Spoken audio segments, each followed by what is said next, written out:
इनके जीवन परिचय के बारे में देखें। अपने विश्वविद्यालय परीक्षा की दृष्टि से और नेट और कॉलेज लेक्चर की दृष्टि से इस पर मैंने शॉर्ट नोट बनाने का प्रयास किया है। जीवन परिचय की बात करें तो इनका जन्म 1225 में इटली के एक्विनो नगर में हुआ था। ये शुरुआत से ही बुद्धिमान प्रतिभाशाली व्यक्ति थे और वैराग्य प्रधान इनका व्यक्तित्व था। घर वालों के विपरीत इन्होंने वैराग्यपूर्ण जीवन जीने के लिए अपने आप को पेरिस विश्वविद्यालय के अंदर दाखिला करवाया। पेरिस विश्वविद्यालय ने मास्टर ऑफ थियोलॉजी की उपाधि भी दी।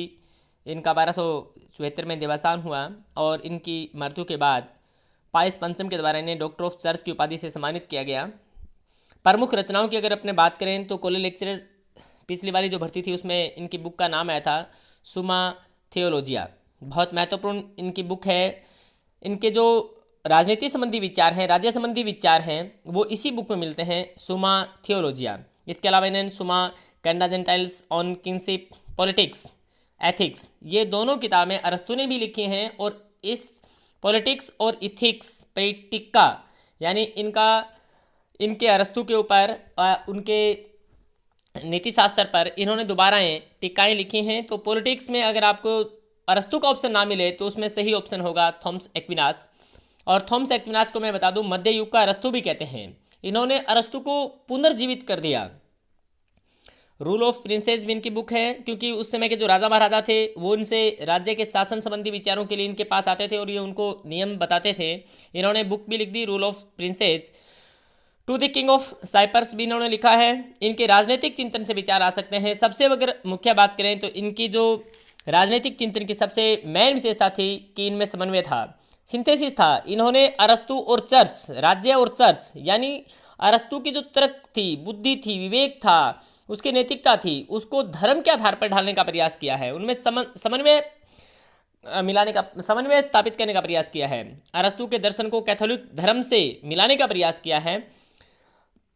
आपको बता दूं अरस्तु हैं वो विवेक पर ज़्यादा बल देते थे, तर्क पर ज़्यादा बल देते थे, लेकिन ऑगस्टाइन हैं वो अरस्तु के बिल्कुल विपरीत विश्वास पे ज़्यादा बल देते थे। इन दो विरोधी तत्वों को मिलाने का अगर प्रयास किया है तो वो किया है थॉमस एक्विनास ने। वो कहते हैं विवेक, तर्क, बुद्धि सही है, लेकिन ये अंतिम सत्य नहीं है। अंतिम सत्य तो ईसाई धर्म है और इसी से इस तर्क और बुद्धि को हम पूर्णता प्राप्त कर सकते हैं। इनके राजनीतिक चिंतनों में सबसे पहले अगर अपने बात करें तो राज्य संबंधी विचार जो इनके सुमा थियोलॉजिका में मिलते हैं, और ये अरस्तु के समान राज्य को स्वाभाविक संस्था मानते हैं, लेकिन ये कहते हैं कि जो सत्ता है वो ईश्वर के द्वारा ही होनी चाहिए।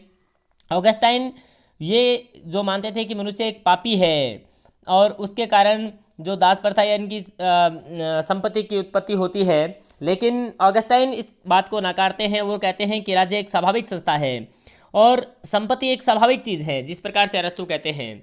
और इन्होंने नेशन स्टेट का भी समर्थन किया, आधुनिक राज्यों का भी समर्थन किया। यानी अरस्तु जहाँ सिटी स्टेट की बात करते हैं, ये नेशन स्टेट की बात करते हैं। आपको याद रखना है, यहाँ से बेसिक प्रश्न आएंगे नेट में। अरस्तु है वो ये कहता है कि सिटी स्टेट में ही हम सब कुछ कर सकते हैं, ये कहते हैं नहीं नेशन स्टेट होना चाहिए, क्योंकि सिटी स्टेट है वो आत्मनिर्भर नहीं है। तो यहाँ थोड़ा सा अंतर है इनमें। शासन प्रणालियों का वर्गीकरण अरस्तु के समान ही किया है। जिस प्रकार से मैंने आपको अरस्तु में पढ़ाया है वो सारी बातें इन्होंने बताई हैं कि राजतंत्र, कुलीन तंत्र, पॉलिटी, ये तीनों शासन के श्रेष्ठ रूप हैं, क्योंकि ये सर्वहित के लिए होते हैं, सामान्य हित के लिए होते हैं। जबकि निरंकुश तंत्र, टिरेनी है, ओलिगार्ची है, जो डेमोक्रेसी है, ये तीनों शासन के विकृत रूप हैं, क्योंकि इनसे स्वहित होता है। इससे व्यक्ति स्वार्थ, अपने ही स्वार्थ की पूर्ति करता है। लेकिन यहाँ मुख्य अंतर है, जहाँ अरस्तु पॉलिटी को सर्वश्रेष्ठ शासन मानते हैं, वहीं एक्विनास निर्वाचित राजतंत्र को श्रेष्ठ मानते हैं। आपको याद रखना है। इनके बाद इनका राज्य चर्च संबंधी विचार वेरी इंपॉर्टेंट है। वो कोई भी व्यक्ति है उसके जीवन के दो उद्देश्य होते हैं। पहला उद्देश्य होता है भौतिक सुख, लौकिक सुख, और दूसरा होता है आध्यात्मिक सुख यानी पारलौकिक सुख।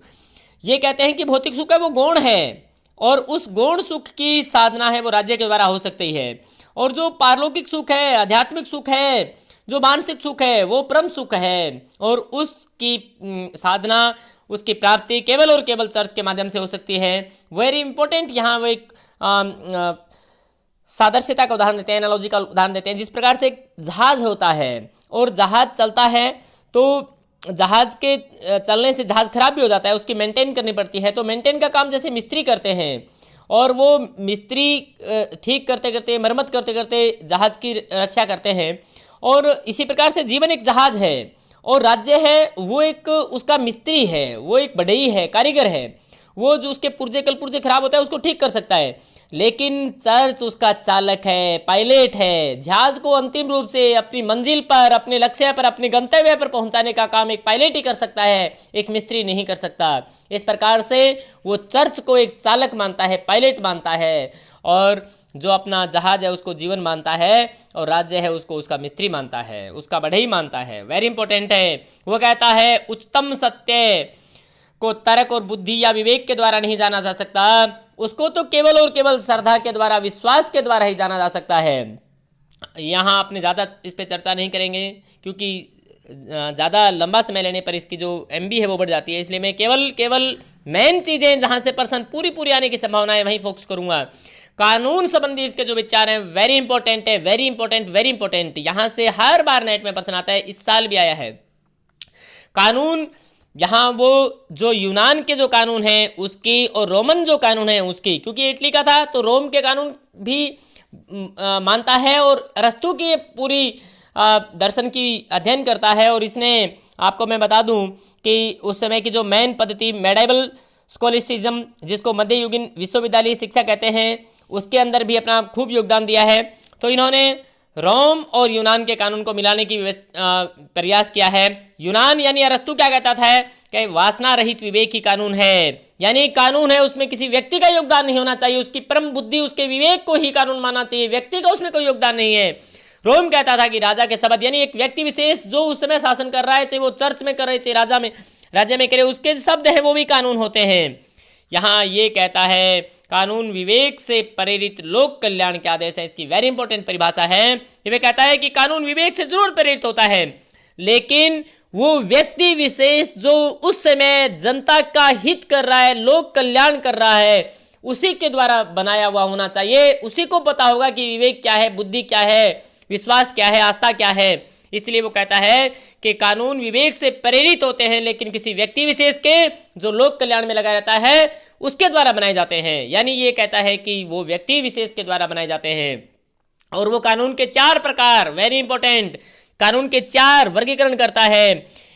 इंटरनल कानून यानी शाश्वत कानून, ये परम सत्य होते हैं, यानी इस सृष्टि को चलाने के लिए जो ईश्वर कानून बनाता है, जो बाकी ईश्वरीय विवेक से जो चालू होते हैं वो शाश्वत कानून होते हैं, लेकिन इनका जो स्रोत होता है वो आदि होता है। और इनकी सबसे बड़ी कमी होती है कि ये मनुष्य की समझ से बाहर होते हैं, क्योंकि मनुष्य को इसका पूर्ण ज्ञान करना संभव ही नहीं हो सकता, वो उसका केवल एक अंश जान सकता है।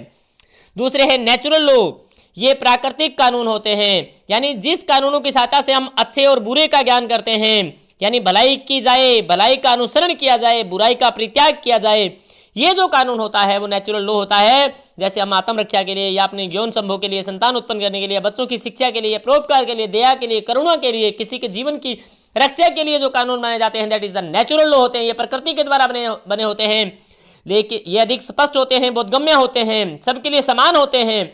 इनमें किसी देश या जो परिस्थितियां होती हैं उनके लिए भी ये समान होते हैं, चाहे वो भले ही भिन्न भिन्न हो। तीसरा वेरी इंपॉर्टेंट, ह्यूमन लॉ होते हैं, मानवीय कानून होते हैं।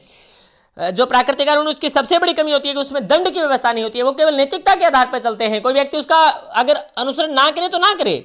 मानवीय कानून होते हैं, ये व्यक्ति के द्वारा निर्मित होते हैं, यानी एक मानव समाज में शांतिपूर्ण जीवन जीने के लिए दंड की व्यवस्था करना वेरी इंपॉर्टेंट है।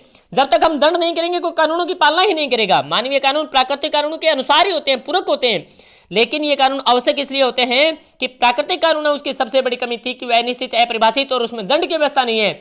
जबकि जो मानवीय कानून है वो परिभाषित है, निश्चित है, देश काल परिस्थिति के आधार पर बनाए गए हैं, उनमें दंड है, वो पॉजिटिव लॉ है, उसके आधार पर हम नेशन स्टेट की कल्पना करते हैं, उनके आधार पर हम नागरिकों के लिए कानून बनाते हैं, वो व्यक्ति के सामान्य हितों की भी पालना करते हैं, लौकिक जीवन तक भी सीमित होते हैं, उनमें दंड की जो शक्ति है वो परम होती है और दंड के आधार पर ही व्यक्ति कानूनों की पालना करता है। तो इस प्रकार से वो मानवीय कानून पर बहुत बल देता है। और लास्ट में वो देवीय कानून की बात करता है, डिवाइन लॉ, और वो मानवीय कानूनों की एक हदें पार करके कहता है कि देवीय कानून ईश्वरीय इच्छा के अनुसार ही होते हैं, यानी जो हमारे इंटरनल थे वो केवल देवताओं के समझ में आते हैं, और देवता कौन है? जो चर्च में बैठा है। इसलिए वो ये कहता है कि मानवीय कानून गलती कर सकते हैं, हो सकता है उसमें कहीं ना कहीं गलती हो जाए, वो कहीं ना कहीं भटक जाएं, उनको सही दिशा देने का प्रयास करेगा। वो कौन करेगा? डिवाइन लॉ करेगा। और डिवाइन लॉ कौन है? जो चर्च बनाता है। और ये भी दो प्रकार के हैं, एक तो ओल्ड टेस्टामेंट पे आधारित होते हैं, एक न्यू टेस्टामेंट पे आधारित होते हैं। तो वो कहीं ना कहीं जो मानव विवेक है, मानव की जो विवेक है, बुद्धि है, विवेक है, उसको कहीं ना कहीं चर्च की आस्था, चर्च की श्रद्धा, चर्च के विश्वास के अधीन कर देता है। और इसीलिए थॉमस एक्विनास को मध्य युग का अरस्तु भी कहते हैं। यहां से भी प्रश्न पूछा गया है, अरस्तु क्यों कहते हैं? किसने कहा? मैक्सी ने कहा, ईसाई अरस्तु भी कहा, 13वीं शताब्दी में अरस्तु पुनः जीवित हो उठा, मैक्लेवन ने कहा। और इसको क्यों कहते हैं? इसका कारण है कि इसने विवेक को अधिक महत्व दिया। अरस्तु की भांति इसने राजतंत्र को श्रेष्ठ शासन माना। सैद्धांतिक रूप से ये अरस्तु की भांति राज्य को एक स्वाभाविक नेचुरल एसोसिएशन मानता है, और श्रेष्ठ जीवन के लक्ष्य की प्राप्ति के लिए राज्य आवश्यक है। इसने दासता के संबंधी विचार भी अरस्तु के समान ही दिए। अरस्तु के समान इन्होंने तर्क और बुद्धि और विवेक की अवधारणा दी। उन्होंने कहा मानव विवेक के आधार पर ही हम किसी ज्ञान की प्राप्ति कर सकते हैं। और अरस्तु के समान ही ये धर्मनिरपेक्ष विचारों की भी कहीं ना कहीं बात करता है, और उसे ईसाई धर्म से जोड़ करके अरस्तु का जो विवेक है उसको, अरस्तु की जो कानून है उसको चर्च के कानूनों से सही ठहराने का प्रयास करता है। थैंक्स।